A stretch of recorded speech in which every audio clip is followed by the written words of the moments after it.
జ్ఞాన సత్య స్వరూపమైన ధర్మశాస్త్రం గలవాడవై ఉండి అది గొప్పగా చెప్తామంటే బైబిల్ని మనం పరిశుద్ధ మన పరిశుద్ధత ఎక్కడుండాలి? గ్రంథంలో కాదు, మనలో ఉండాలి. దొంగిలించొద్దు అని చెప్పి దొంగతనం చేస్తున్నారు, వ్యభిచరించొద్దు అని చెప్పి వ్యభిచరిస్తున్నారు, విగ్రహారాధనను అసహించుకోవాలి అని చెప్పి విగ్రహారాధన చేస్తున్నారు, ఊళ్ళలో క్రమంగా ఉండాలని ఊళ్ళని చేస్తున్నారు. ఈ జాగ్రత్త విషయంలో, దొంగతన విషయంలో, వ్యభిచార విషయంలో, త్రాగు, ఈ విషయాలన్నింటిలో ఏదో ఒక పొరపాటు చేస్తే ఆ దేవుడు చూసి చూసి ఒక్కసారి శిక్ష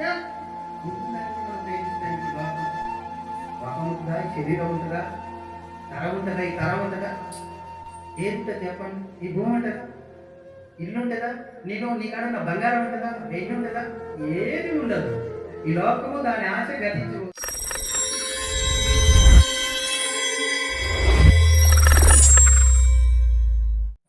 మహాపరిశుద్ధుడా, పరలోక నివాసుడా, లోకరక్షకుడా, భూమిని ఆకాశాన్ని దానిలో ఉండిన సమస్తమును కలగజేసిన మా పరలోక తండ్రి, నీ కుమారుడైన యేసుక్రీస్తు నామములో నీ కుమారుడు యొక్క పునరుద్ధాన దినమున మేము ధ్యానించబోచున్న వాక్యం కొరకు ప్రార్థిస్తున్నాం ప్రభువా. ఆ వాక్యంలో ఉండిన అనేకమైన విషయాలు, లోతైన సత్యాన్ని మేము గ్రహించడానికి నీ ఆత్మ సహాయం, జ్ఞానం దయచేసి సిద్ధపరిచిన లేఖన భాగంలో దీవించి నీ పిల్లల వినుటలోనైనా ప్రావీణులుగా నా తండ్రి ఉండడానికి కృప చూపి సమస్త విధమైన ఆటంకాలను తొలగించి అడ్డులని నాయన తొలగించి నీ కృపలో మమ్మల్ని భద్రపరిచి ముఖ్యముగా నన్ను నీ ఆత్మ స్వాధీనకు అప్పచెప్పి నా ద్వారా నాతో మాట్లాడి నీ కుమారుడు రాకడ సిద్ధపరచమని వేడుకొనిచి కొన్ని మనం నీ పాస్తాన్నిధిలో నుంచి నీ ప్రియ కుమారుడు లోకరక్షకుడు మా ప్రభు అయిన యేసుక్రీస్తు ప్రభువారి పేరటి ప్రార్థన సమర్పిస్తుంటున్నాను తండ్రి. ఆమేన్. దేవాది దేవుడు, సర్వోన్నతుడు, సర్వాధికారి, సర్వశక్తిమంతుడైన దేవునికి మహిమా ఘనత ప్రభావములు కలుగునుగాక. అలాగే కూడుకున్న సహోదరులకు నా హృదయపూర్వక వందనాలు, శుభములు తెలియజేస్తుంటున్నాను. ఈరోజు టైటిల్ దేవుని రాజ్యమునకు వారసులు ఎవరు అనే ఆలోచన మనము చేద్దాం. ఆలోచనకు ముందు అసలు ఎవరు కారు అనేది చేద్దాం. ఫస్ట్ దేవుని రాజ్యమునకు ఎవరు వారసులు కాలేరు అని దేవుడు చెప్పాడు అనే విషయాన్ని మనము ధ్యానం చేయడానికి ప్రయత్నం చేద్దాం. కదంటే మీకు తెలుసు దేవుని యొక్క ఉద్దేశము, దేవుని యొక్క సంకల్పము, దేవుని యొక్క అనాది కాల ప్రణాళిక, దేవుని యొక్క కృప, దేవుని యొక్క సత్యము, వీటినన్నిటినీ దేవుడు మనకి ఎందుకు అందించాడు అనే విషయం మీకు తెలుసా? తెలియదు? ఎస్ఆర్ను తెలుసు. దేవుడికి స్తోత్రం. మీకు తెలిసినందుకు దేవునికి స్తోత్రం, మీకు వందనాలు. ముఖ్యంగా తెలిసిన మనము ఎలా ఉండాలి, ఎలా జీవించాలి, ఎలా బ్రతకాలి అనేది దేవుడు ఈ మహాజ్ఞాన గ్రంథంలో మనకు రాయించి పెట్టాడు. అంతే కదండి. ఒక మాట మీకు ఎప్పటికీ గుర్తుండాల్సిన మాట ఏంటంటే, రోమపత్రికలో 8వ అధ్యాయం రాయబడి తీయనవసరం లేదు. ఆయన నిర్ణయించాడట ఎవరిని? నిన్ను. ఆయన నిర్ణయించాడు, ఏర్పరిచాడు, పిలుచుకున్నాడు, నీతిమంతులుగా తీర్చాడు, మహిమపరిచాడు. వీటినన్నిటిని చేసింది ఎందుకయ్యా అంటే యేసుక్రీస్తు యొక్క సారూప్యంలోనికి వెళ్ళడానికి. ఆయనన్నిటిని చేసినందుకు యేసుక్రీస్తు యొక్క సారూప్యంలోనికి వెళ్ళడానికి. పరిశుద్ధులు సంపూర్ణులు కావాలి. పరిశుద్ధులే. బాప్తిసం తీసుకోగానే ఏమవుతాం? మనం పరిశుద్ధులం అవుతాం. పరిశుద్ధులమే, కానీ సంపూర్ణత లేదు మనలో. సంపూర్ణత ఎప్పుడు వస్తుంది, ఎలా వస్తుంది, ఎక్కడొస్తుంది అంటే దేవుని రాజ్యంలో. ఈ భూమి మీద మన జీవితకాలం ఉందిగా, మన ఆయుష్కాలం ఉందిగా. ఆయుష్కాలం అంతట్లో మనం సంపూర్ణత పొందాలి, పరిపూర్ణత పొందాలి. పొందితేనే ఆడికి వెళ్తాం. ఈ రాజ్యములకు సింపుల్గానే ఎంటర్ అయ్యాం. ఏంటి? ఉచితమైన రక్షణ. కానీ ఆ రాజ్యంలోనికి వెళ్ళాలంటే కొన్ని కట్టడలు, విధులు, ఆజ్ఞలు ఉన్నాయి బైబిల్లో. వాటిని మనం తప్పక శిరస వహిస్తేనే అక్కడికి అడుగు పెడతాం. ఇక్కడికి అడుగు పెట్టిన మనం అక్కడికి అడుగు పెట్టాలి అని అంటే మనలో ఉండకూడనివేవి, మనలో ఉండవలసినవేవి అనే విషయాలను మనము ధ్యానం చేద్దాం కదా.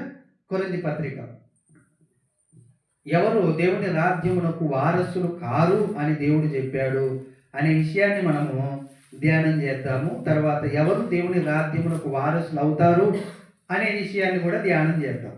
ఓకేనా? అర్థమైందా? 1 కొరింథీ పత్రిక 6వ అధ్యాయం, 1 కొరింథీ పత్రిక 6వ అధ్యాయం 9వ వచనం. అన్యాయస్తులు. దేవుని రాజ్యమునకు వారసులు కానేరని మీకు తెలియదా? అంటున్నాడు దేవుడు. పరిశుద్ధాత్మ పౌలు చేత రాయిస్తూ ఏమంటున్నాడంటే, అన్యాయస్తులు దేవుని రాజ్యమునకు వారసులు కానేరని మీకు తెలియదా? ఎవరు కాలేరట దేవుని రాజ్యమునకు వారసులు?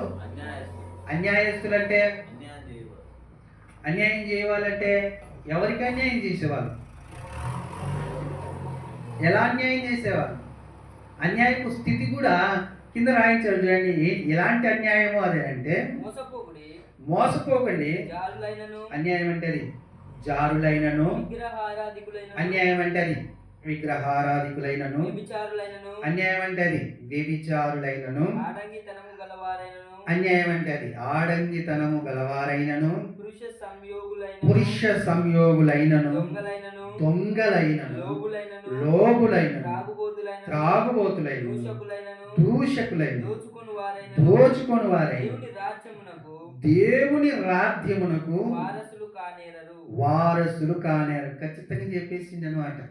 అన్యాయస్తులు ఎవరయ్యా అంటే ఇన్ని చేసేవాళ్ళు అన్యాయస్తులు. ఇల్లు మనం ఎవరిని అంటాం అన్యాయస్తులని? మనకు ఎవడైనా అన్యాయం చేస్తే అంటే ఎవడైనా ధనం ఎగ్గొడితే ఆడు అన్యాయస్తురా, ఆడు అన్యాయం చేశాడు నాకు, లేకపోతే ఇంకొకరికి అన్యాయం చేశాడు వాడు అని మనం అంటాం. కానీ దేవుడి దృష్టిలో అన్యాయం అంటే ఏంటి? ఇవన్నీ అన్యాయం అన్నమాట. న్యాయం. దేవుడు ఎలాంటి వాడు? న్యాయవంతుడు. దేవుడు ఎలాంటి వాడు? పరిశుద్ధుడు. దేవుడు ఎలాంటి వాడు? నీతిమంతుడు. మరి మిమ్మల్ని అలాంటి ఆ దేవుని సారూప్యంలోనికి మార్చాలనే కదా దేవుని రాజ్యంలోనికి చేర్చాడు మనల్ని. అలాగున్న చేర్చి ఆయన తన సారూప్యంలోనికి మార్చే క్రమంలో చెబుతున్నాడు అనమాట, అన్యాయం మీలో ఉండకూడదు. అన్యాయం అంటే ఏంటయ్యా అంటే, మేము వాళ్ళకు అన్యాయం చేయలేదు అని మనం అంటాం కదండి. మేము వాళ్ళకు అన్యాయం ఏం చేయలేదు మనం అంటాం. కానీ నీకు తెలియదు ఏంటంటే, వీటన్నిటి ద్వారా నువ్వు దేవుడికి అన్యాయం చేస్తున్నావు. లోపలికి వచ్చిన నీవు వీటిని చేయడం ద్వారా వీటిలో ఏది చేసినా కానీ దేవుడికి డైరెక్ట్గా అన్యాయం చేస్తున్నావు. ఇది చేస్తే దేవుడికి ఎలా అన్యాయం అయిందండి? నాకు అర్థం కావట్లేదు, నాకు చెప్పండి అని ఒక ఆలోచన మనకు వస్తుంది. వీటిని నేను చేస్తున్నా, నేను తింటున్నా, నేను వ్యభిచరిస్తున్నా, నేను దొంగతనం చేస్తున్నా కదా. ఇది దేవుడికి ఎట్లా అన్యాయం అవుతుంది? ఆలోచన వస్తుంది. ఇప్పుడు దేవుని రాజ్యంలో చేర్చబడిన వాళ్ళందరూ ఎవరి పిల్లలు అనిపిస్తుంది? లోకము అంతే కదండి. మనం కూడా చెప్పుకుంటుంటాం, లోకం కూడా అమ్మో వాళ్ళు దేవుని పిల్లలంట అని అంటది లోకము. మనం కూడా ఏమని చెప్తుంటాం? దేవుని పిల్లలం. ఎందుకు? ఆయన అధికారం ఇచ్చాడు. దేవుని పిల్లలు అవడానికి దేవుడు మనకు అధికారం ఇచ్చాడు. దేని ద్వారా? బాప్తిస్మం ద్వారా, విశ్వసించడం ద్వారా, దేవుణ్ణి నమ్మడం ద్వారా, దేవుని దగ్గర నిబంధన చేసుకోవడం ద్వారా మనకేమనుగ్రహించాడు? అధికారం అనుగ్రహించి.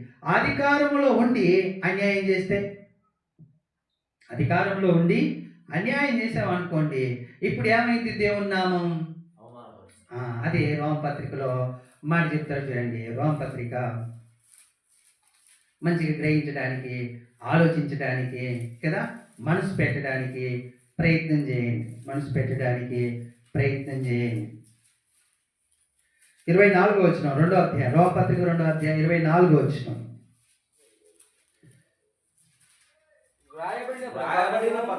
వ్రాయబడిన ప్రకారం అంటే అర్థం కావాలి మీకు. అన్న ప్రకారం, దేవుడు అన్న ప్రకారం, దేవుడు మాట్లాడిన ప్రకారము మిమ్మును బట్టియే కదా దేవుని నామము అన్యజనుల మధ్యను దూషింపబడుచున్నది అంటున్నాడు కదండి. ఎవరిని బట్టి అట?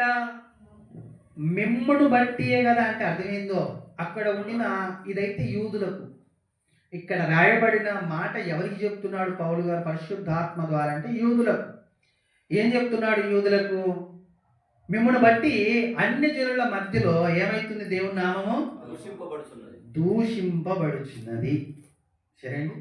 ఇప్పుడు ఎవడైనా పరిశుద్ధాత్మని దూషిస్తే వాడికి క్షమాపణ ఉందండి? లేదు. అంటే వాళ్ళు దూషిస్తే వాళ్ళకి ఏం లేదు? క్షమాపణ లేదు. ఆ దూషణ కారణం ఎవరైతున్నారు? యూదులైతారు. ఇక్కడైతే యూదులైతారు. యూదులు దేవుని దూషించడానికి కారణమైతే ఇప్పుడు దూషించినోడికి ఎలాంటి శిక్ష పడుతుందో అంతకంటే ఎక్కువ దూషణకు కారణమైన వాడికి పడదా? మీకు తెలుసా, హత్య చేయించినోడి కంటే హత్య చేసినోడికంటే చేయించినోడికి ఎక్కువ శిక్ష పడుతుంది. చేసినోడికంటే చేసినోడికైనా క్షమాపణ వస్తుందేమో కానీ చేయించినోడికి క్షమాపణ ఏ చట్టం అది? ధర్మశాస్త్ర చట్టం, దేవుని చట్టం. అందుకనే ఆయన అంత ఖచ్చితంగా చెప్తున్నాడు. ఎవరు చెప్తున్నాడు? యూదులకు. ఏమని చెప్తున్నాడు? కొంచెం ముందుకు రండి మీరు 17వ వచనంలో. నీవు యూదుడవని పేరు పెట్టుకొని ధర్మశాస్త్రమును ఆశ్రయించి దేవుని యందు అతిశయించుచున్నావు కాదా? అంతే కదా. ఏం చేస్తున్నాళ్ళు? మేము యూదులము. ఎందుకు అంటే యూదులకే ధర్మశాస్త్రం ఇచ్చిండు, ఒక్క యూదులకే ధర్మశాస్త్రం ఇచ్చిండు. ఆ ధర్మశాస్త్రాన్ని బట్టి అతిశయిస్తున్నావు కావా అని చెప్పి ఆయన చిత్తం ఎరిగి ధర్మశాస్త్రమందు ఉపదేశం పొందిన వాడవై శ్రేష్టమైన వాటిని మెచ్చుకొనుచున్నావు కావా? ఎలాంటి ప్రశ్నలు ఇస్తున్నాడు చూడండి వాళ్ళకు. ఎవరికి? శ్రేష్టమైన వాటిని మెచ్చుకొనుచున్నావు కావా అంటే కొన్నిటిని తీసేస్తున్నారు, కొన్నిటిని మెచ్చుకుంటున్నారు. కొన్నిటిని తీసేస్తున్నారంటే వేటిని తీసేస్తున్నారు వీళ్ళు? వేటిని తీసేస్తున్నారండి? న్యాయమును, కనికరమును, కదండి, దీన మనస్సు అనే వీళ్ళలో లేకుండా కొన్నింటిని ఉంచుకుంటున్నారు. ఏమి ఉంచుకుంటున్నారు? వీళ్ళ సొంతం, వీళ్ళ యొక్క ఉద్దేశం, వీళ్ళ యొక్క ఆలోచన ఉంచుకొని దానికి కూడా ఏమని పేరు పెట్టారు? ధర్మశాస్త్రం. ధర్మశాస్త్రంలో ఉన్నవే మేము చేస్తున్నాం, మాకు అతిశయం ఉందని అతిశయం ఉంటున్నాం కావా? ఇది నిజం కాదా అని అంటున్నాడు అనమాట. ఇంకా కొంచెం కిందికి రండి. 19వ వచనంలో జ్ఞాన సత్య స్వరూపమైన ధర్మశాస్త్రం గలవాడవై ఉండి నేను గుడ్డి వారికి త్రోవ చూపువాడును, చీకటిలో ఉండు వారికి వెలుగును, బుద్ధిహీనులకు శిక్షకుడను, బాలులకు ఉపాధ్యాయుడనై ఉన్నానని నీ అంతట నీవే ధైర్యము వహించుకొనుచున్నావు కావా? అంతే కదండి. నేను ఎవరు అనుకుంటున్నావు? స్వార్థ చెప్పేవాడిని. స్వార్థ చెప్పడం అంటే ఏంది? తీర్పు తీర్చేవాడు. తీర్పు తీర్చడం అంటే ఏ స్థాయిలో ఉన్నట్టు? రాజు స్థాయిలో కదా అండి. ఆ స్థాయిలో నేను ఉన్నానని నీకు నువ్వే ఏం చేసుకుంటున్నావు? అతిశయపడుచున్నావు. కానీ నువ్వు చేసి ఎలా ఉన్నాయి కింద చెప్తాడు చూడండి. 21 ఎదుటివానికి బోధించు నీకు నీవే బోధించుకొనవా? చూసారండి. దొంగిల్లొద్దని ప్రకటించిన నీవు దొంగిల్లేదవా? వ్యభిచరించవద్దని చెప్పు నీవు వ్యభిచరించదవా? విగ్రహము నశించుకొను నీవు గుళ్ళను దోచెదవా? ధర్మశాస్త్రమందు అతిశయించు నీవు ధర్మశాస్త్రం మీరుట వలన దేవుణ్ణి అవమానపరిచెదవా? ఎవరు చేస్తున్నారు? యూదులు ఏం చేస్తున్నారు? అవమానపరుస్తున్నారు, దూషిస్తున్నారు, దేవుని నామాన్ని దూషిస్తున్నారు.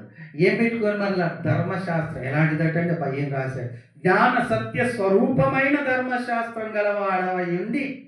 ఎంత గొప్పగా చెప్తామండి బైబిల్ని మనం. పరిశుద్ధ గ్రంథం అనే పరిశుద్ధత ఎక్కడుండాలి? గ్రంథంలో కాదు, మనలో ఉండాలి. ఒక రెఫరెన్స్ మనం. ఏ రెఫరెన్స్? మనం దేవుని కుమారులం అని రాయించాడు. మనం ఎవరమేట? గలతీ పత్రిక 3వ అధ్యాయం 26వ వచనం. యేసుక్రీస్తు నందు మీరందరూ విశ్వాసము వలన దేవుని కుమారులై ఉన్నారు. చూశారండి, ఎవరి కుమారులై ఉన్నామంట? విశ్వాసాన్ని బట్టి యేసుక్రీస్తు నందు మీరందరూ దేవుని కుమారులై ఉన్నారు. క్రీస్తులోనికి బాప్తిస్మం పొందిన మీరందరూ క్రీస్తును ధరించుకొని ఉన్నారు. అంటే దేవుని కుమారుల బాప్తిస్మం ద్వారా, విశ్వాసం ద్వారా మనం అయ్యాం కదండి. అక్కడనే సున్నతి ద్వారా వాళ్ళు ఏమయ్యారు? దేవునికి ఏమయ్యారు? ప్రియులయ్యారు, ప్రియమైన పిల్లలయ్యారు. మనము కుమారులం అయ్యాం. దేన్ని బట్టి? బాప్తిస్మము, విశ్వాసమును కదా. అంతే కదా చెప్పింది ఇక్కడ. యేసుక్రీస్తునందు మీరందరూ విశ్వాసం వలన దేవుని కుమారులై ఉన్నారు. ఇది ఒక రెఫరెన్స్ అండి. ఈ రెఫరెన్స్ మనం అర్థమవుతుందా? మనం ఎవరు అంటే దేవుని కుమారులు. ఎక్కడున్నా ప్రత్యేకింపబడిన వాళ్ళం. కలిసిపోయే వాళ్ళం కాదు, ప్రత్యేకింపబడిన వాళ్ళము. అలాంటి వాళ్ళమై ఉండి మరి ఏం చేస్తున్నారు? వాళ్ళు అప్పట్లో ఏం చేశారు అని మనం ఆలోచిస్తే, వాళ్ళు దొంగిలించొద్దు అని చెప్పి దొంగతనం చేస్తున్నారు, వ్యభిచరించొద్దు అని చెప్పి వ్యభిచరిస్తున్నారు, విగ్రహారాధనను అసహించుకోవాలి అని చెప్పి విగ్రహారాధన చేస్తున్నారు, గుళ్ళలో క్రమంగా ఉండాలని గుళ్ళని దోషేస్తున్నారు. చూడండి, ఇలా అవుతారా దేవుని రాజ్యమునకు, లేకపోతే దేవుని యొక్క పరలోకమునికి వారసులు అవగలుగుతారే? ఆలోచించండి. ఆయన కాలేరు. ఎందుకు కాలేరు? దేవునికి విరుద్ధమైన స్వభావాలు దేవుడు రాయించాడు, బైబిల్లో రాయించాడు. వీటిని ఏటిని మీరు ముట్టుకోకూడదు, ఏటిలో మీరు ఉండకూడదు. ప్రత్యేకించాడు అనమాట, ప్రత్యేకించాడు కదండి. ఇవన్నీ ఎక్కడుంటాయి తెలుసా? ఇవన్నీ ఎక్కడుంటాయి? ఇలాంటి కొరింథీ పత్రిక 6వ అధ్యాయంలో మనం చదివాం చూడండి. అవన్నీ ఎక్కడుంటాయి? లోకంలో ఉంటాయి. ఎక్కడుంటాయి? లోకంలో ఉంటాయి. వాటన్నిటినీ లోకంలో దేవుడు ఆయన పెట్టలే, వాళ్ళకల్లా వాళ్ళు వాటిని సృష్టించుకున్నారు, వాళ్ళకల్లా వాళ్ళు వాటిని నమ్మారు, వాళ్ళకల్లా వాళ్ళు వాళ్ళ ఆనందాల కొరకు వాళ్ళు చేసుకున్నారు. కానీ దేవుని ఎక్కడ ఆనందించమన్నాడు, ఎక్కడ సంతోషించమన్నాడు మనల్ని తెలుసు కదండి మీకు? ఎక్కడ? మందిరంలో. ఎందుకంటే ఎక్కడ లేదురండి ఆయన సంతోషం, ఇక్కడనే ఉంది. ఇది ఎలాంటి సంతోషం అట? సంపూర్ణ సంతోషం కదా. కీర్తనల గ్రంథం 16వ అధ్యాయం 11వ వచనం. జీవ మార్గంలో నీవు నాకు తెలియజేసదవు, నీ సన్నిధిని సంపూర్ణ సంతోషము కలదు, నీ కుడి చేతిలో నిత్యమైన సుఖములు కలవు. ఈ సుఖము, ఈ సంతోషము, ఈ లోక ఆనందము కంటే ఎక్కడ పెట్టాడు దేవుడు? ఇక్కడ పెట్టాడు. ఏ విషయంలో పెట్టాడంటే జీవమును, నీ జీవమును నాకు జీవ మార్గమును నీవు నాకు తెలియజేశావు. అసలైన మార్గం ఏదైతుందో, మనిషి కనుగొనలేని మార్గం ఏదైతుందో, మనుషులు చూడలేని మార్గం ఏదైతుందో, మనుషులు నడవలేని మార్గం ఏదైతుందో, మనుషులు గ్రహించలేని, జ్ఞానం లేని స్థితిలో ఉన్నప్పుడు దేవుడు ఆ మార్గాన్ని, జీవ మార్గాన్ని దయచేసాడట. అది దావీదు గారు ఎరిగి గ్రహించి ప్రార్థిస్తున్నాడు. జీవ మార్గమును ఉందండి లోకంలో. తెలుసా ఎవరికే ఈ మార్గం? ఆయన ఎలా ప్రార్థన చేస్తున్నాడు చూడండి. 8వ వచనంలో, సదాకాలము యెహోవా యందు నా గురి నిలుపుచున్నాను, ఆయన నా కుడి పార్శ్వమున ఉన్నాడు కనుక నేను కదల్చబడను. అందువలన నా హృదయం సంతోషించుచున్నది, నా ఆత్మ హర్షించుచున్నది, నా శరీరము కూడా సురక్షితముగా నివసించుచున్నది. ఎందుకు ఇలా నివసిస్తుందంటే, నీవు నా ఆత్మను పాతాళంలో విడిచిపెట్టవు, నీ పరిశుద్ధుని కుళ్ళు పట్టనియవు. చూసారా? దేవుని పరిశుద్ధుడు ఎవరు? యేసుక్రీస్తు ప్రభువారు. యేసుక్రీస్తు ప్రభువారి శరీరంలో ఒక అవయవం నువ్వు అయినప్పుడు నిన్ను కుళ్ళు పట్టనీయడటండి దేవుడు. అంటే నిన్ను, నీ ఎముకలు, నీ శరీరం ఏం కావు? భూమిలో కలిసిపో. తెలుసా? కలిసిపోతాయి అనుకుంటారా మీరు? కలిసిపో. తిరిగి లేపుతాడు. మరి లేపి అక్షయ దేహాన్ని దానిపైన, ఆ గుడారం పైన ధరింపజేసి నిన్ను పరలోకం తీసుకెళ్తాడు. ఇలాంటి ఒక జీవ మార్గమును నాకు తెలియజేశావు కాబట్టి నా గురి నీ అంత నిలిపి ఉన్నాను, నా ఆత్మ హర్షించుచున్నది. అంతే కదండి. నా హృదయం సంతోషించుచున్నది, నా శరీరం కూడా సురక్షితముగా కదా నివసించుచున్నది. ఉందండి భాగ్యం లోకానికి. లోకంలో వెతికేది వీటి గురించి తెలుసా మీకు? శరీరానికి ఏమో ఆరోగ్యం కావాలి, ఆత్మకేమో శాంతి కావాలి, ప్రాణానికేమో నెమ్మది కావాలి. ఈ 3 లేక పరిగెడుతుంటారు. ఇందులో ఇల్లు వచ్చినాయిగా. ఇప్పుడు మేస్త్రీలు అందరూ ఏమంటారు తెలుసా అండి? స్వామి నాకు మనశ్శాంతి లేదు, నన్ను అక్కడ తీసుకుపోయి ఎక్కడన్నా అని నాకు ఫోన్ చేసి చెప్తున్నారు. ఏం లేదంటే ఆయనకు మనశ్శాంతి లేదు. ఎంతో పెద్దగా ఆ ఊళ్ళల్లో మంచి మంచి పనులు చేసిన వ్యక్తులు ఈరోజు ఏం కోల్పోయారు? మనశ్శాంతి కోల్పోయారు. ఎందుకు? పనిభారం కాదండి, నాకు కూడా పనిభారం ఉంది. నాకు మనశ్శాంతి కోల్పోలేదు. నేను చక్కగా వాక్యం చెప్తున్నాను, మంచిగా దేవుడి సన్నిధిలో గడుపుతున్నాను, ఎందుకు? నా గురి ఎక్కడ నిలిపాను నేను? యెహోవా యందు నిలిపాను నా గురి. కాబట్టి నేను కదల్చబడను, నేను సిగ్గుపడను, నా శాంతి నేను కోల్పోను, నా ఆనందం నేను కోల్పోను. ఏమైనా నా దగ్గరికి వచ్చి దేవుడి దగ్గర నుంచి సెలవు తీసుకొనే వస్తాయి. నాకు తెలుసు ఆ విషయం. ఎంతసేపు ఉంటే అయ్యి నేను నిలబడనా చూసి వెళ్ళిపోతాయి నా కాడి నుంచి. నేను ఆడ పడిపోతూనే ఉంటాను. ఎందుకంటే నాకు కూడా శరీరం ఉంది కదా, పడిపోయి నాకు కూడా బాధ అవుతుంది, ఇబ్బంది అవుతుంది, అది ఇది అని అంటుంటాను. కానీ ఆ పడిపోకుండా నిలబడేంత వరకు నా దగ్గరికి ఏమొస్తాయి? ఈ లోకంలో ఉండిన అనేక విధాల బాధలు వచ్చి వెళ్ళిపోతుంటాయి. ఉండవు, నాకు అక్కడ నిలబడలేవు అవి. కానీ నా దగ్గర నిలబడి నన్ను ఇక్కడి నుంచి తీసుకున్న మనశ్శాంతి లేదు అనే ఆలోచనలు చేస్తున్నారు. అర్థమవుతుందండి? ఈ లోకంలో ఉన్నవి సంతోషం కలగజేస్తాయి అనుకుంటున్నారా మీరు? ఆనందం కలగజేస్తాయి అనుకుంటున్నారా మీరు? నేను ఒక ఉదాహరణ చెప్తానండి. వ్యభిచారులు, దొంగలు, హత్య చేయవాళ్ళు, అక్కడ 1 కొరింథీ పత్రికలు రాయబడింది, త్రాగుబోతులు అన్నదిగా. దేవుణ్ణి నమ్ముకొని తాగితే ఎంత పెద్ద భయంకరమైన స్థితి కలుగుద్ది కుటుంబానికి తెలియజేస్తాను. మీకు ఉదాహరణ చెప్తాను. నాకు తెలిసిన ఒక సార్ ఉండేవారు. ఆయన దగ్గర నేను పనిచేసేవాడిని. లెట్రిన్ బాత్రూమ్లు అవి కట్టేవాడిని. ఆయన సాయంత్రం కాగానే స్కూల్కి పోయి వచ్చి మంచిగా కుండ కళ్ళు తెచ్చుకొని అందరూ చూస్తున్నారు, రోడ్డు మీద ఆయన ఇల్లు, అందరూ చూస్తున్న కుండ కళ్ళు దాని మీద పెట్టుకొని దీన్ని మంచిగా గ్లాసులో పోసుకొని తాగుతుండేవాడు. నేను అప్పుడప్పుడే దేవుణ్ణి నమ్ముకుంటున్న రోజులే. అన్నా, ఈ మద్యపానము మనకు నిషిద్ధం కదా, నువ్వు మద్యపానం చేస్తున్నారేంటి సార్ అన్న కూడా కాదు, సార్ అన్న ఆయన. అంటే ఆయన అన్నాడు కదా, అన్నిటిని ఎవరిచ్చారు ఈ భూమి మీద, చెట్లని ఇట్లా అని అన్నాడు. అంటే దేవుడే ఇచ్చాడు ఆయన. మరి దేవుడు ఇచ్చింది తాగితే ఏమవుతుంది అన్నాడు. అంతేనన్న అని అన్నాను. అది అయిపోయిన తర్వాత పనులు చేస్తూనే ఉన్నాను. ఆయనకు ఎలాంటి కృప ఇచ్చాడు తెలుసా అండి?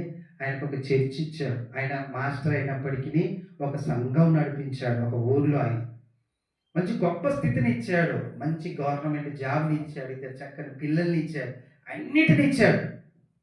కానీ ఆయనలో ఉండిన శరీరం యొక్క ఆశ ఏం చేసిందంటే నాతో మాట్లాడిచ్చింది, నువ్వు తాగినా ఏం కాదురా, తాగు అని. అంతే కదండి. కొన్ని రోజులు గడిచిన తర్వాత ఆయన అకస్మాత్తుగా హార్ట్ అటాక్ వచ్చి చచ్చిపోయాడు. అకస్మాత్తుగా వచ్చేసింది. ఎవరికి చెప్పదు అది. ఎందుకు వచ్చింది? దేవుడు సెలవు లేకుండా భూమి మీద ఏదైనా జరుగుద్దండి? జరుగుద్దా? జరగదు. మరి ఆయనకి ఎందుకు వచ్చింది అంటే దేవుడి సెలవుని బట్టి కదా. మీరు ఆలోచించి చూడండి, తాగుడే తప్పు అంటే ఇంకో ఏం చేస్తున్నావు? నువ్వు ప్రోత్సహిస్తున్నావు. ప్రోత్సహించాడు నన్ను. మునిపే నేను ఆ రోజుల్లో ఏం చేసేవాడిని? తాగేవాడిని. అంటే వీళ్ళు పెద్ద చర్చి నడిపిస్తూనే తాగుతున్నారంటే నేనేం చేయొచ్చు? ఇప్పుడు తాగవచ్చు అని అనుకోవాలి కదా. నేను అనుకుని తాగాలి కదా. అలాగే నేను ప్రేరేపించాడు కదా. దేవుడు ఊరుకుంటాడండి. ఏ ఆత్మ నశించకూడదని పరలోకంలో నుంచి భూమి మీదకి తన సొంత కుమారుని పంపించి సిలువ వేయించి చంపించి ఘోరమైన చావు. అది సామాన్యం ఎవరు అనుభవించారు అలాంటి చావు. అలాంటి చావుని మన కొరకు ఆయన చచ్చిపోతే మనం తాగొచ్చు. చెట్లు మనం దేవుడే ఇచ్చాడు. ఎట్లుంటుంది? కోపం వస్తుంది కదా దేవుడికి. వస్తుందా కాదు? ఇప్పుడు చూడండి, ఇద్దరు పెళ్ళిళ్ళు చూడలే. ఆ ఇద్దరు ఆ పిల్లల్ని కని భూమి మీద వేశాడు. ఇదొక శిక్ష. ఎన్ని శిక్షలు భరించాలి చెప్పండి ఆయన? ఎంత ఘోరం. ఇప్పుడు ఆ భార్య మీద భారం పడ్డది. చిన్న కుమార్తె పెళ్ళి, పెద్ద కుమార్తె పెళ్ళి, వాళ్ళ యొక్క పిల్లలు, ఇక ఎవరు లేదు వాళ్ళకు. వాళ్ళే ఇంటికి పెద్ద ఉండవలసింది కదను. ఆ తాగుడు ఏంటిదంటది? లోక సంతోషం, లోక ఆనందం అని. ఎంత డేంజర్ చూడండి. అకస్మాత్తుగా జరుగుతాయండి దేవుని కార్యం. మనం ఊహించాం. మన ఊహకు కూడా అందని కార్యాలు చేస్తాడు. మనం అనుకుంటాంగా ఏం కాదు, ఏ శిక్ష రాదు, శరీరం ఉంది, బలహీనమైంది కదా. దేవా నువ్వు చూస్తున్నావుగా, నువ్వు చూస్తుంటేనే తాగుతున్నా చూడు అని మంచిగా గ్లాస్ పెట్టి కుండ కళ్ళండి పొంగుతుంటే ఆ కళ్ళు అల్లబోసి నా ముందర తాగాడండి ఆయన. నేను ఏమైపోవాలి చెప్పండి? ఆలోచించండి, నేనేమైపోవాలి? నా గురించి ఆలోచించాడు ఆయన ఎందుకు రక్షించిండు దేవుడు? ఎంత దుర్మార్గం చూడండి, ఎంత దుష్టత్వం చూడండి. అందుకనే పౌలు గారు ఒక మాట రాశారు చూడండి, ఇలాంటి వినడమే కాదు, ఇలాంటి వాళ్ళు ఒకవేళ ఉన్నారనుకోండి, ఏం చేయాలి? మీరు ఏం చేయాలన్నట? వాళ్ళ నుంచి జర దూరంగా ఉండండి అని దేవుడు సెలవిచ్చిన మాటలు. 1 కొరింథీ పత్రిక 5వ అధ్యాయం, 1 కొరింథీ పత్రిక 5వ అధ్యాయం 2వ వచనం నుంచి చూడండి. ఇట్లుండి మీరు ఉప్పొంగుచున్నారే గాని మీరెంత మాత్రమును దుఃఖపడి ఇలాంటి కార్యం చేసిన వారిని మీలో నుండి వెలివేసిన వాళ్ళు కాదు. ఎలాంటి కార్యం చేశారట? పైన చూడండి, మీలో జారత్వం ఉన్నదని వదంతి కలదు. మనలో మీలో ఒకడు తన తండ్రి భార్యను ఉంచుకున్నాడట. అట్టి జారత్వం అన్యజనులలోనైనా జరగదు. ఇట్లుండి మీరు ఉప్పొంగుచున్నారే కానీ, అంటే సంఘాన్ని అంటున్నాడు. ఇప్పుడు ఆడెవడో వ్యభిచారం చేశాడు, వాడిని అనాలిగండి పౌలు గారు, లేదా పరిశుద్ధాత్మ ఎవరిని అనాలి? వాడిని అనాలి. కానీ ఎవరిని అంటున్నాడు ఆయన? ఆలోచించండి ఇక్కడ. ఆయన ఏమంటున్నాడు చూడండి, మంచిగా చదవండి. ఇట్లుండి మీ దాంట్లో ఇట్లుండి మీరు ఒప్పుకుంటున్నారే కానీ మీరు ఎంత మాత్రం దుఃఖపడి ఏడ్చి, అలాంటి పరిస్థితి వచ్చినప్పుడు ఏం చేయాలి? ఏడ్చాలి. కానీ మనం నవ్వుతున్నాం. నమస్తే ఇప్పుడు నేను చెప్తుంటే మీకు నవ్వద్దు. అలాంటి పరిస్థితి వచ్చినప్పుడు ఏం చేయాలంట? ఏడవాలి. మనం ఏడవకనే మనల్ని ఏడిపిస్తున్నాం ఈ లోకం. మన దేవుని దగ్గర ఏడవక ఈ లోక ఆశలు, ఈ లోక రంగులు, ఈ లోక అంగులు మనల్ని ఏం చేస్తున్నాయి? ఏడిపిస్తున్నాయి. మనం ఎప్పుడు ఏడవాలి? ఎప్పుడైతే గ్లాస్ మన చేతికి ఇచ్చాడో మనం ఏడవాలి. అయ్యా ఈ గ్లాస్ తీసుకో అంటున్నాడు, తాగమంటున్నాడు అని ఏడవాలి. మనకేం ఏడుపు రాదా? ఆనందంలో అనుభవిస్తుంటారు మనం. నేను చదవండి. ఇట్లుండి ఇంకా నవ్వుతున్నావు అంటే ఏం చేస్తున్నావు నువ్వు? ఉప్పొంగుచున్నారే కానీ మీరు ఎంత మాత్రం దుఃఖపడి ఇలాంటి కార్యం చేసిన వారిని మీలో నుండి వెలివేసిన వారు. వెలివేయడం అంటే అర్థం ఏందో తెలుసా అండి? పక్క కూర్చో. నువ్వు ఆ క్యారెక్టర్తో సంబంధం కలిగి ఉండకు. ఇక ఇది ఆజ్ఞ, లేకపోతే ఆయన ఏదో చెప్తున్నాడా? ఆజ్ఞే కదా ఇది. పాత నిబంధనలో, కొత్త నిబంధనలో ఈ ధర్మశాస్త్రం అంతా ఏంటది? ఆజ్ఞలు, దేవుని యొక్క ఆజ్ఞ. దైవావేశం కలిగిన లేఖనం అనుంది. దైవావేశం అంటే దేవుని కోపం నుంచి వచ్చింది, దేవుని ఇష్టం నుంచి వచ్చింది. మనుషుల ఇష్టం వలన లేకపోతే మనుషుల కోరిక వలన రాయబడినవి కావు ఇవి. ఆలోచించాలి. మూడవ వచనం, నేను దేని విషయమై దూరముగా ఉన్నాను? నేను దేహ విషయమై దూరముగా ఉన్నాను, ఆత్మ విషయమై సమీపముగా ఉండి మీతో కూడా ఉండి నట్టుగానే ఇట్టి కార్యములు ఇలాగు చేసిన వారిని గూర్చి ఇదివరకే తీర్పు తీర్చున్నాను. ఏలయనగా ప్రభు అయిన యేసు దినమందు వాని ఆత్మను రక్షింపబడినట్లు. ఎందుకు తీర్చాడట తీర్పిన? నేను ఇంతకు ముందు చాలా మందికి తీర్పు తీర్చాను నాయన, వెలేశాను అందరినీ. ఎందుకు అంటే వాని ఆత్మరక్షణ కొరకే అంటున్నాడు ఆయన. చూడండి మరలా చదవండి. ఎందుకు ఇలాగ తీర్పు తీర్చారయ్యా మీరంటే 4వ వచనం, యామనగా ప్రభు అయిన యేసు దినమందు వాని ఆత్మ రక్షింపబడునట్లు శరీరేచ్ఛలు నశించుటకై అర్థమవుతుందా? నశించుటకై మన ప్రభు అయిన యేసుక్రీస్తు నామమున మీరును నా ఆత్మయు మన ప్రభు అయిన యేసుక్రీస్తు బలముతో కూడి వచ్చినప్పుడు అట్టి వారిని సాతానునకు అప్పగింపవలెను. కాబట్టి ఇప్పుడు మనం ఏం చేయాలి? దేవుడు ఆ రోజు వాడిని సాతానుకు అప్పగించాలంటే ఈ రోజు నువ్వు వాడిని పక్కకు పెట్టాలి. వెలివేయడం అంటే వేరే భాష. మనం వెలివేయడం అంటే ఊళ్ళ నుంచి వెలివేయాలి, వాళ్ళకు రాని దిళ్ళకు రాని, ఇది కాదు వెలివేయడం అంటే. పక్కకు పెట్టేసేయాలి. పాటించొద్దు, వాళ్ళ ఆలోచన పాటించొద్దు, వాళ్ళ యొక్క విధి విధానాలని పాటించొద్దు. అది వెలివేయడం అంటే ఇంట్లో నుంచి ఎలగొట్టు, లేకపోతే పక్కకు పంపేసేయని కాదు. పాటించొద్దు. పాటించకుండా ఉండి ఏం చేయాలంటే ఏడవాలంట. ఎందుకు? మరలా ఆత్మ నశించుకోకూడదు ప్రభా, లక్ష్యంలోనికి రావాలి. మనం ఏం చేస్తాం? ప్రోత్సహిస్తాం, నవ్వుతాం కదా. చెప్పినా కానీ ఏం చేస్తాం? మరి తింటలేరు అని అంటాం. ఏడవాలి కదా, ఆయన చెప్తున్నాడు కదా, ఏడవమన్నాడు కదా. దుఃఖం అంట దాటిపోడట దేవుడు. కన్నీటి ప్రార్థనని దాటి పోలేడట, అక్కడ ఆగిపోతాడట దేవుడు.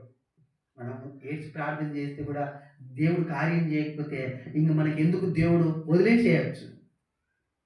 కానీ మన కన్నీళ్ళ నుంచి ఏమో నీళ్ళు రావాలి.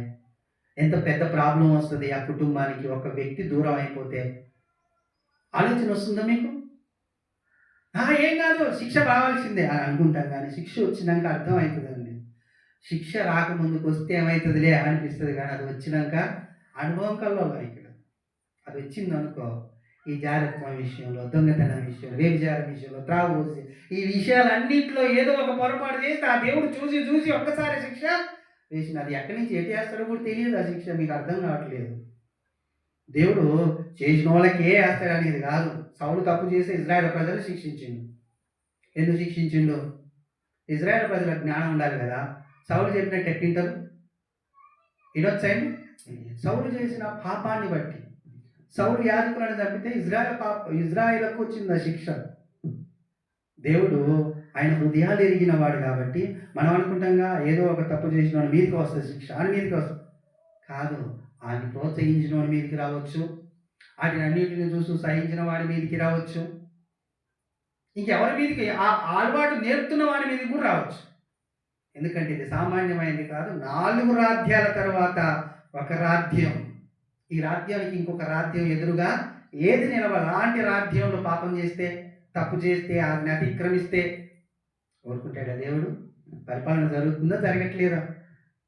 దేవుని పరిపాలన జరుగుతుందా భూమి మీద? దేవుని రాజ్యంలో జరగట్లేదు. మన మనుషులు వాడి మన జ్ఞానం ఎలాంటిది? మన జ్ఞానము మితి కలిగింది అంటే స్టాప్ అయి ఉంటుంది. ఆయన జ్ఞానానికి మితి లేదు. ఎట్లయినా ఆలోచించగలడు ఆయన. ఆయన మీదికి తప్పు రాకుండా ప్రతిదీ మనుషుల మీద తప్పు చూపించగలడు. అంత జ్ఞానం ఆయన. అలాంటప్పుడు మనం ఎలా ఉండాలి? పాటించాలి కదా ఈ ధర్మశాస్త్రాన్ని. దీన మనసును వస్త్రం ధరించుకోవాలి కదా. మనకెందుకు వచ్చిన అంత జ్ఞానం అయితే మనం కాలేము. అంత జ్ఞానం మనలో అయితే లేదు. మనం దీన మనసు తీసుకుని ఉంటే అయిపోద్ది కదా. అర్థమవుతుందండి? ఈ లోకంలో ఉండిన సంతోషము, ఈ లోకంలో ఉండిన ఆనందము దేవుని రాజ్యమునకు వారసులని కాకుండా చేస్తుంది. అయ్యేంటి అయ్యా అంటే అది అన్యాయం అంటున్నాడు ఆయన. అన్యాయం ఏంటి అయ్యా అంటే ఇవన్నీ చెప్తున్నాడు. ఇక అర్థమవుతుందా మీకు? వాక్యం అర్థమవుతుంది కదా. వాక్యంలో ఉన్నాం కదా మనం. ఇంకొంచెం కిందికి చదువు. మనం ఎలాంటి పొజిషన్లో పెట్టాడు ఆయన మనకు అర్థమైంది. కొంచెం కిందికి పోతే మనము మీరు అతిశయపడుట మంచిది కాదు, పులిసిన పిండి కొంచెమైనను ముద్దంతయు అంటే అంటే అర్థమైంది. సంఘంలో ఒకరి తప్పు చేసిన సంఘం అంతా మీదకి వస్తుందని చెప్తున్నాడు ఆయన. ఇప్పుడు నవ్వండి, ఇప్పుడు అతిశయించండి. ఒకరు తప్పు చేస్తే ప్రార్థన చేయాలి కదా మనము, ఏడవాలి కదా మనము. మన పనిలో మనం ఉంటే అవతల ఏమైంది? మార్పు జరుగుద్ది. దేవుని యొక్క ఉగ్రత అక్కడికి దిగి మార్పు జరుగుద్ది అనే శిక్ష మాత్రము నీవు మారు మనసు కొరకే ఇస్తాడు దేవుడు. అందుకనే దేవుడు ఎవరిని శోధింపబడనివ్వడు, శోధించడు అని ఉంటుంది బైబిల్లో. ఎవరిని శోధించడు ఆయన. ఆయన చెప్పిన మాటల ప్రకారం శోధనని మనం జయించాలంటే ప్రార్థన చేస్తే అయిపోద్ది. ఆత్మల రక్షణ కొరకు రోజు ఇంత భోజనం, ఈ వాక్యం భోజనం చేస్తే అయిపోద్ది. ఇక దీని తర్వాత వచ్చే అన్ని దేవుడు చూసుకుంటాడు. కానీ ఈ రెండింటిని మిస్ అవ్వడం వల్ల ఒకరోజు తర్వాత ఒకరోజు, ఒకరోజు తర్వాత ఒకరోజు మీకు వస్తూనే ఉంటుంది. ఒక దయ్యం పోయి 7 దయ్యాలు అంటే 7 రోజులని మనల్ని నాశనంలోకి తీసుకెళ్లే అవకాశము చాలా ఎక్కువగా కనబడుతుంది. అందుకనే ముద్ద, పులిసిన పిండి ముద్ద కొంచెమైన ఏమైందట? ముద్దంతయు పులియ చేయనని మీరు ఎరగరా? మీరు పులిసిన పిండి లేనివారు కనుక క్రొత్త ముద్ద అవుటకై పాతదైన పులిసిన పిండిని తీసి పారవేయడి. ఇంతేకాక క్రీస్తు అను మన పస్కా పశువు వధింపబడెను. చూసారండి? క్రీస్తుని ఏమంటున్నాడు ఆయన? పశువు అంటున్నాడు. మన కొరకు కదా ఆయన పశువుగా మారింది. మనం మరలా పాపం ఉంది, పాపాన్ని తీసేస్తా వాడు నావతి పరిశుద్ధుడే పరలోకంలో తండ్రి యొద్దకు వస్తాడనే కదా ఆయన వచ్చి పశువులా మారింది భూమి మీద. ఎంత అర్థం కావట్లేదండి కొరింథీయులకు. ఏం చేస్తున్నారు? జాగ్రత్తం చేస్తున్నారు. అందుకైనా ఏమంటున్నాడు చూడండి,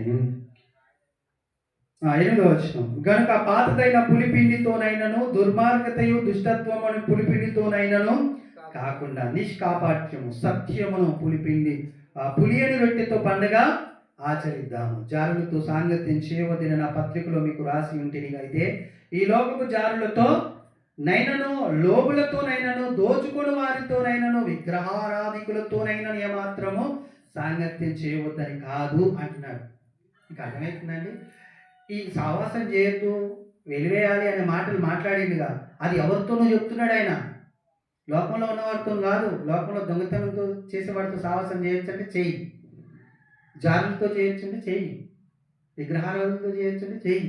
మరి ఎవరితో చేయొద్దు? సంఘంలోనికి వచ్చి ఇలాంటి దుష్టత్వాలు చేస్తారు చూడండి. మరలా దొంగతనం, వ్యభిచారం, నరహత్య, మరలా త్రాగుబోతులు, లేకపోతే ఈ లోక సంబంధమైన ఆలోచనలు, ఆనందాలు అనుభవిస్తానికి ఆలోచన చేస్తాడు చూడండి. వాడితో సాంగత్యము చేయకూడదు. నువ్వు చేయకూడదు, నీ పిల్లల్ని నీ కుటుంబాలను కూడా వాళ్ళతో సాంగత్యము చేయలేదు. ఎవరితో చేయొచ్చు? ఎవరితో చేయొచ్చు? దేవుని రాజ్యంలోనికి ఇంకా రాని వారు ఉంటారు చూడండి, వాళ్ళతో చేయొచ్చు సాంగత్యము. ఎందుకు అలా చెప్పాడు చూడండి, కింద చూడండి. ఇప్పుడైతే సహోదరులు అనబడిన వాడు ఎవడైనను, అంటే దేవుని రాజ్యంలో మనందరం సహోదరులం కదా.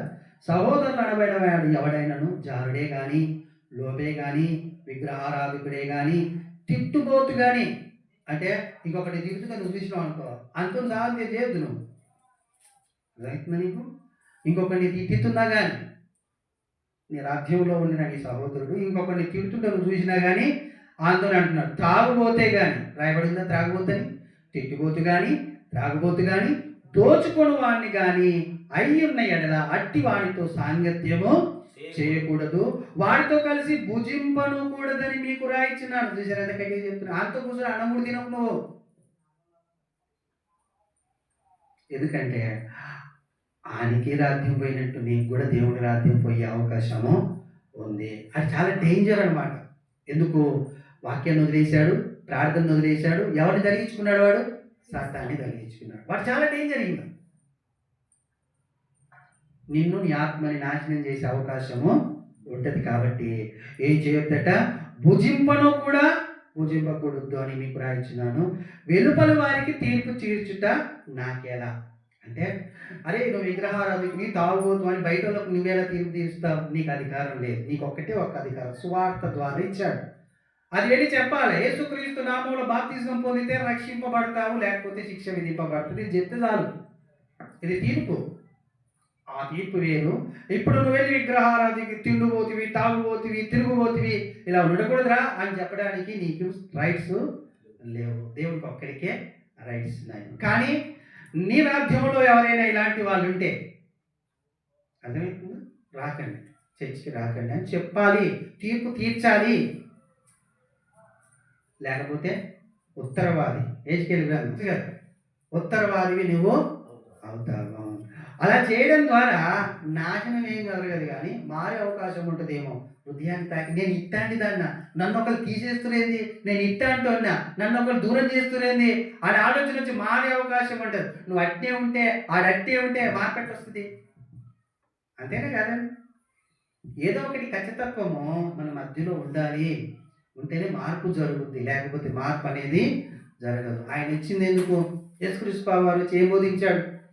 దేవుడి రాజ్యం సమీపముగా ఉంది, మారు మనసు పొంది అందులో ప్రవేశించండి. మారు మనసు పొందిన తర్వాతనే ప్రవేశనం జరుగుతుంది. మరలా ఇళ్ళకి వచ్చి పాత స్థితిలో ఉంటే నువ్వు గద్దించాలి, నువ్వు చెప్పాలి. అంతేనే కదా? ఎన్నిసార్లు చెప్పాలి? 3 సార్లు చెప్పాలి. బైబిల్లో రాయించాడు కదా యేసుక్రీస్తు ప్రభువారు. ఈ సహోదరుడు తప్పు చేస్తే 3 సార్లు ఏం చేయాలి? గద్దించాలి, చెప్పించాలి, చెప్పాలి. దాని తర్వాత సుంకరిగాను పాపిగాను అని ఆయన్ని ఎంచి వదిలేసేయాలి. ఈయన అడిగాడు. ఇవన్నీ నియమాలు మనకే కదా, ఇవన్నీ కట్టడలు మనకే కదా. ఎందుకు ఇవన్నీ?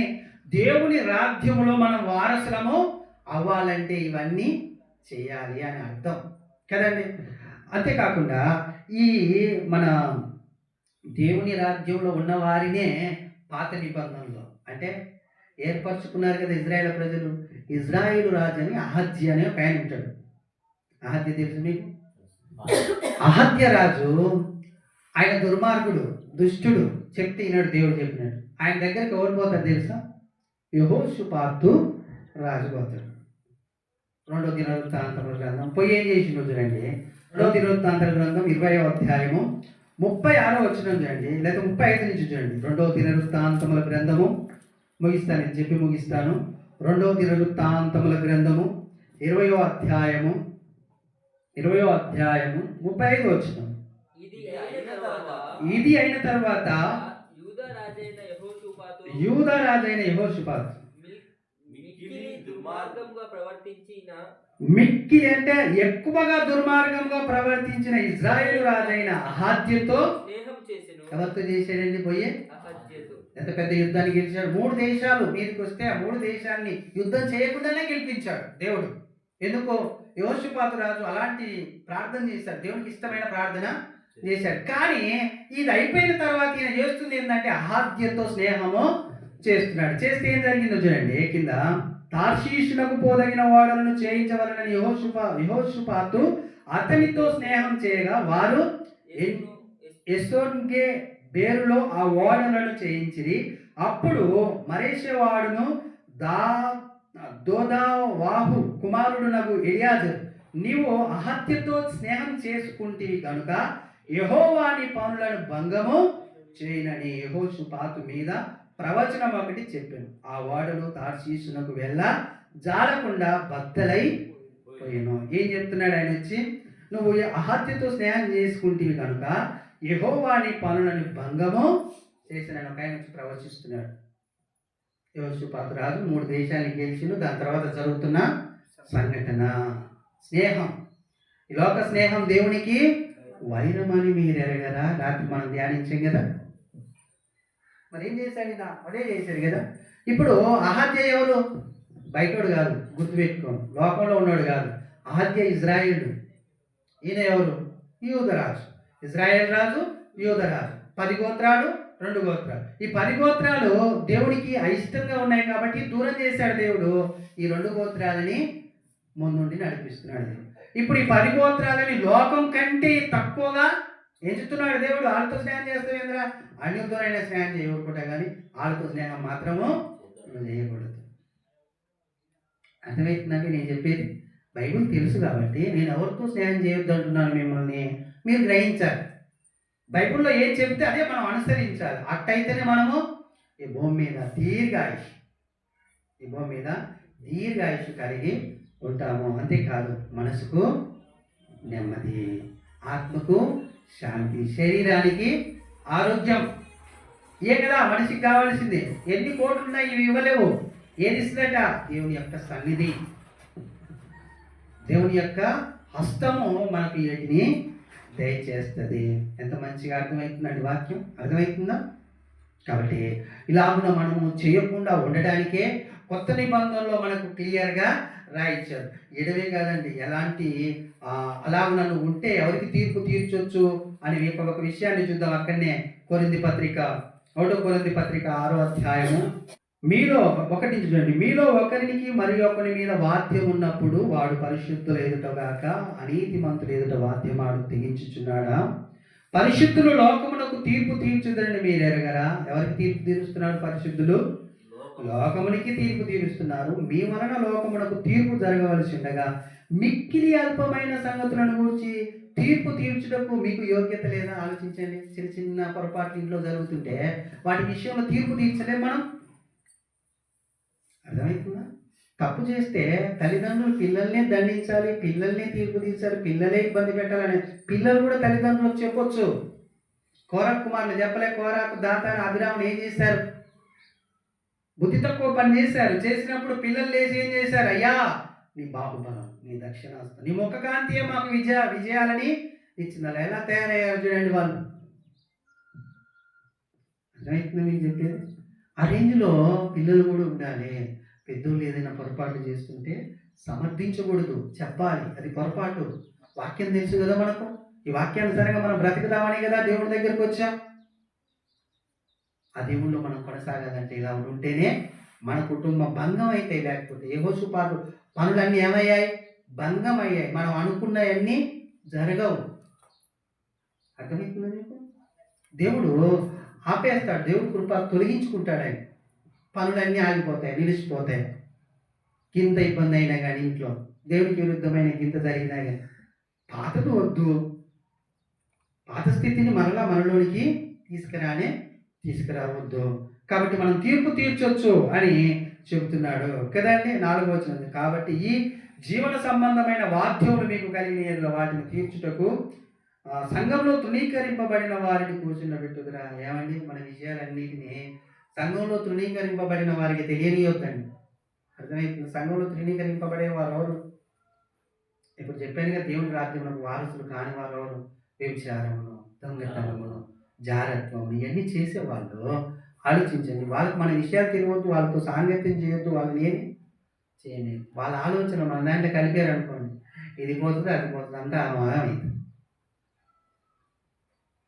ప్రార్థన చేయాల్సింది తప్ప వాళ్ళతో సాంగత్యం కానీ మన విషయాలు వాళ్ళకి కానీ చెప్పడానికి వీలు లేదు. వాళ్ళ కొరకు ఒక్కటి ప్రార్థన ఒక్కటే చేయాలి మనం. అది ఏడ్చుకుంటూ అయ్యా ఆలాత్మ కూడా నీలో నుంచి వచ్చిందిగా దాన్ని రక్షించని ప్రార్థన చేయాలి. కానీ మనం మాత్రం వాళ్ళతో సాంగత్యం చేస్తానికి వీలు లేదు. లేకపోతే నీ పనులు భంగం అయ్యే ఆలోచన ఉంటుంది అని చెప్తా. 5వ వచనం, మీకు సిగ్గు రావాలని అని చెప్పుచున్నాను. ఏమి తన సహోదరుల మధ్యను వాద్యము తీర్చగల బుద్ధిమంతుడు మీలో ఒకడైనను లేడా? అయితే సహోదరుడు మీద వాద్యమాడుచున్నాడు. మరి అవిశ్వాసుల ఎదుటనే వాద్యమాడుచున్నాడు. ఒకరి మీద ఒకడు వాద్యమాడటం మీలో ఇప్పటికే కేవలము లోపము. అంతకంటే అన్యాయం సహించుట మేలు కదా, దానికంటే మీ సొత్తులో అపహరింపబడుచుండుట మేలు కదా. అయితే మీరే అన్యాయం చేయుచున్నారు. ఎవరిని అంటున్నాడినా? సంఘాన్ని అంటున్నాడు. మీరే అన్యాయం చేయుచున్నారు, అపహసించుచున్నారు, మీ సహోదరులకు ఇలాగూ చేయుచున్నారు. నాయన అన్యాయస్తులు దేవుని రాజ్యమును స్వతంత్రించుకొనలేరు. అర్థమవుతుందండి చెప్పింది ఇప్పుడు ఆయన. దేవుడి రాజ్యమును ఎందుకు స్వతంత్రించుకోలేకపోతున్నారు ఇల్లు అని అంటే, వీళ్ళలో ఏం జరుగుతుందో కింద రాయించాడు. వ్యభిచారం, విగ్రహారాధన, దొంగతనం, త్రాగుబోతు, లోకానుసారమైన స్థితిగతులు వీళ్ళలో ఉన్నాయి. కాబట్టి మీరు ఇందులో ఉంటే లాభం, అక్కడికి వెళ్ళలేరు అని అంటున్నాడు. అంతేకాదు పులిసిన పిండి ముద్ద అంతా కూడా పులియ చేస్తుంది. జాగ్రత్తగా ఉండడానికి ప్రయత్నం చేయాలని. ఇవన్నీ దైవావేశం వలన కలిగినయే. దేవుని కోపం నుంచి వస్తున్న మాటలే ఇవన్నీ. దేవుని యొక్క ఉగ్రతలో నుంచి వస్తున్న మాటలే. మనం సింపుల్గా ఎంచడానికి వీళ్ళు ఆయన నవ్వుకుంటున్నాం లేకపోతే పరిహాసకానికి అర్థం కాదు మన మాటలు. అట్లా చెప్తున్నాను కావు, ఇది ఖచ్చితంగా చెప్తున్నాడు. ఎందుకంటే ఆయనకు ఒక ఆలోచన ఉంది. అనాది కాల ప్రణాళికలు ఆలోచన ఏం కావాలంట? సెట్ కావాలి. చివరిగా 1 యోహాను పత్రిక చూడండి. ఈ లోకాన్ని నమ్ముకుంటే ఏం చేసుకోవచ్చు చివరికి మనం ఈ లోకం. 1 యోహాను పత్రిక 2వ అధ్యాయము 15 వచ్చింది. ఈ లోకములో ఉన్న వాటిని ప్రేమించొద్దు. ఎవడైనా లోకమును ప్రేమించిన చూసారండి. లోకాన్ని ప్రేమిస్తే ఎవరి ప్రేమ ఉండదు? తండ్రి ప్రేమ ఉండదు. తండ్రి ప్రేమ లేకుండా నువ్వు దేవుడు ఎలా ప్రవేశిస్తావు? దేవుడి దగ్గరికి ఎలా వెళ్తావు? తండ్రి ప్రేమ లేకుండా ఎలా వెళ్తావు చెప్పండి. లోకంలో దానిలో ఉన్న వాటిని ప్రేమించకూడదు, నిషిద్ధం. మీరు ఒకరోజు రాలేదనుకో ఇంటికి, మీరు లోకాన్ని ప్రేమిస్తున్నట్టే కదా. ఇంకే వేరే అర్థం ఏమంటే నాకు చెప్పండి. మీరు దేవుని యొక్క కట్టడిని అనుసరించకపోవడానికి ఇంకా వేరే కారణం ఉందయ్యా అంటే ఇంకొకడ ప్రార్థన ఉంది, ఆడికి పోయాం అలా చెప్పండి. దానికి ఏమన్నాడు దేవుడు తెలుసు మీకు?